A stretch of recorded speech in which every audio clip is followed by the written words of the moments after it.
Welcome to another Thoughts on Tech video.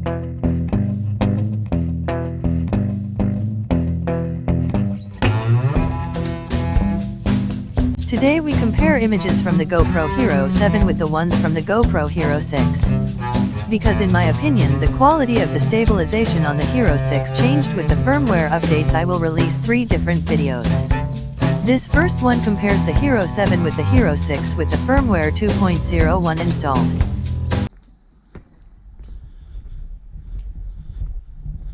If you watch the images from the Hero 6 carefully, the stabilization is not always fluid. In some frames there is a sudden jump.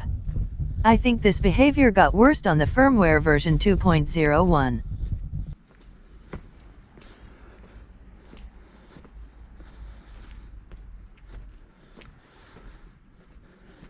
The stabilization on the Hero 7 seems to be quite better than the one of the Hero 6, when using the firmware version 2.01.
Especially on this last images where I run, you can observe moments where the stabilization is not fluid and the image of the Hero 6 jumps suddenly. This aspect was corrected and is not present on the Hero 7 anymore.